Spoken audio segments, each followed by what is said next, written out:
Hi everyone, my name is Alexandra and I'm one of the TAs for the fall 2020 semester of CSA335, which is mobile development. So this video we're going to go over model view controller principles, so MVC, and object-oriented programming principles, OOP, in mobile development in Swift. So this will be a little bit shorter than the last video on core data. So our plan is to go over the game, that is the example application in this case, go over the two implementations of the game, and sort of explain what model view controller really is. So let's go ahead and start off and look at what game we're going to be using for this. So this is a very simple math game. We love cool math games, and the whole point is to try to get your current number to match your goal number. So let's go ahead and get it up there. All right, going crazy. All right, we hit it. Now we have a little message telling us nice job. We have two different numbers to multiply and divide with, and our goal is now new as well. The only thing that's really stayed the same is the addition, subtraction, and the current number. So let's see how this is implemented. So first of all, let's go ahead and just talk about what model view controller really is.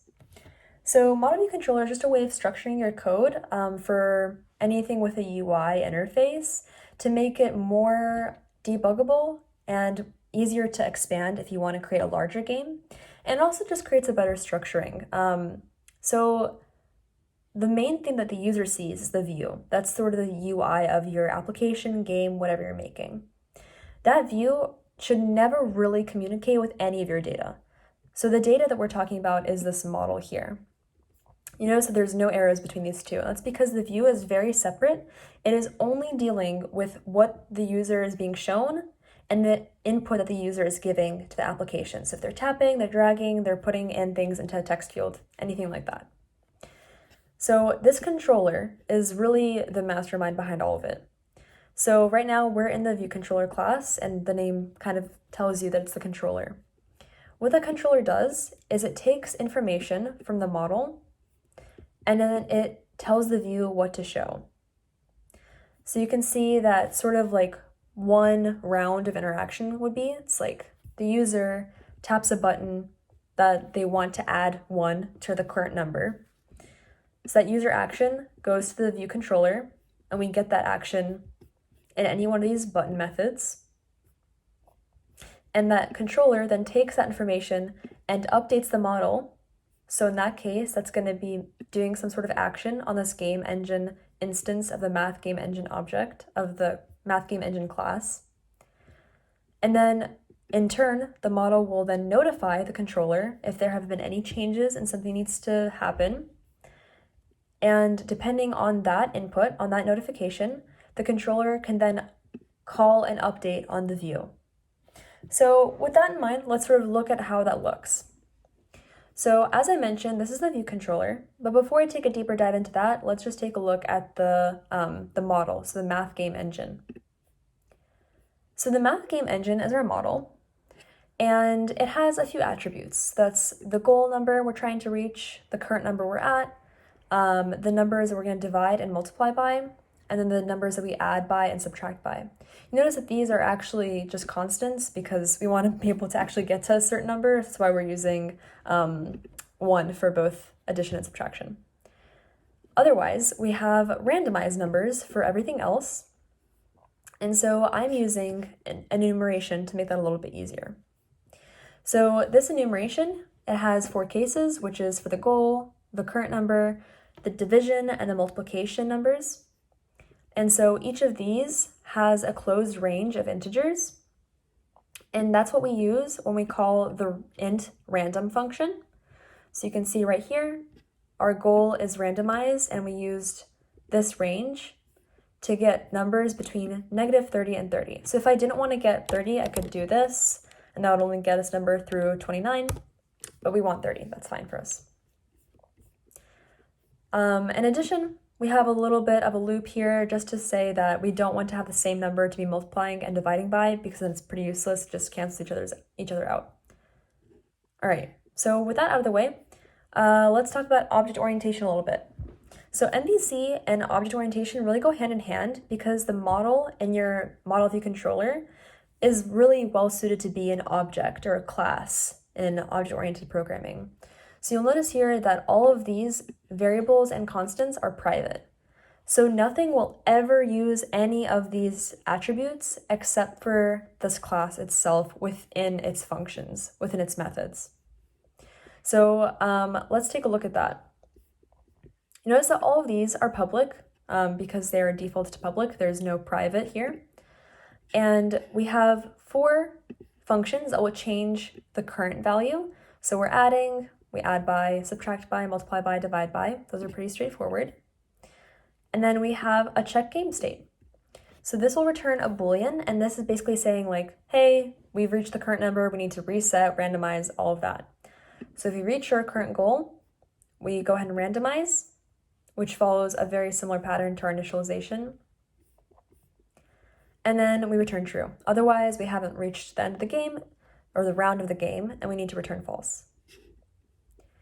So it might be easier to just call, let's say we want to change the label of something, and we just say random label dot text equals let's say current. So this might be really easy to do, but it actually is a little bit unsafe, because then if all of your attributes here are public, then anyone, anywhere, anytime can change those values. And that might mean that your state of the game engine is no longer valid. It might mean that something is corrupted, and that's not really a good way to host an application. So what we do instead is we make these attributes private, right, like I mentioned, and then we have some sort of getter and setter methods. We don't need to set anything here, really. That's sort of the function of our randomize, but we can get instead. So since I'm going to be using all of these numbers and labels, the most convenient thing is to return a string. So I go ahead and just return strings for all of these. So this is our object-oriented class for the model of our application. So now let's go into our view controller. So the way our view controller will deal with all this is it instantiates its own game engine object, and then it will use that to manipulate, that and gain any information from that model to update the view for the user. So based on the user's actions, so if you look up here, the user actions here, the view will give those to us. So those are in the forms of button presses. So we have 4 button presses in this game. We have an addition, subtraction, multiplication, and division. For all of these, you notice that I'm not manipulating the current value at all. And I'm also not manipulating the labels. What I'm doing is just calling upon the game engine to do whatever math function is called for. And then I'm checking for changes. So let's see what that looks like. So to check for changes, we update our labels, first of all, or we update one label, the current number label, and then we check for the game state. If our game state is finished, then we go ahead and update all the labels because our multiplication, division, and goal all will have changed at that point. And we also want to show a congratulatory message. So this is a little bit a cleaner way of doing it. Basically, all these methods, they only do one thing. They really just add and make sure that the game state is still relevant. This is nice because basically the game engine takes care of everything for us. We really only have the UI-based logic here. So it's like, oh, if the game engine tells us that this happens, we need to update the view in this way. If it tells us this happens, we need to update the view in this way. And that's just a much easier way of organizing it. So that's part of the model view controller principle. So that's pretty much it. Everything else is very straightforward and things that you guys have been doing. You're just updating your labels and using your IB actions. The one thing that is a little bit fun in this is we're using some animation. So basically the congratulatory message, we want it to appear slowly and fade slowly. So we can change the alpha with animations, which is kind of fun. So the last thing I want to show is this UI button class extension. So this is an extension of the UI button class, and you can make this by going up to File, New, make a new file, and you actually choose the Cocoa Touch class. This is something that you've done to create new table view cells. So this can make buttons a little cuter because as they are in Swift, they're kind of plain. So if you want to make them a little bit more exciting, you can do that. So let's go and look at the game now that we've seen sort of how it looks in the back end. So this all is set by the game engine. The controller queries the game engine to see if any changes have happened. If they have, the controller will then grab the strings from the game engine using those getter methods, and then we'll update the UI. Then I, as the user, I'll press a button, and when I press this button, the controller once again tells the game engine that we need to do something. The game engine does all of its logic in the back, returns a value to the view controller, and the view controller will update this label, showing me that I have, gotten closer to my goal number. So we've sort of seen how model view controller principles and object-oriented programming principles have helped this application be a little bit more straightforward and a little bit safer as well. So let's take a look how this application could be done without those two principles. So this, you'll see already that the filing system, there are a lot fewer Swift files. We have the rounded UI button class, but other than that, the only Swift file that we've altered is this view controller. So that's one of the ways you can sort of tell if you're using model view controller principles or not. If you are finding that all of your code is going to the view controller, that means that you're not really structuring your code in a way that different files are responsible for different things. But this game still works. So this is running this no model view controller object-oriented one, and the game still works exactly like it should. So you can multiply, you can go crazy, and it'll still update correctly. So let's take a look at how this one works. So obviously this is the same as we had in the previous files, but we have all of those attributes that used to be in our game engine are now stuck in this view controller.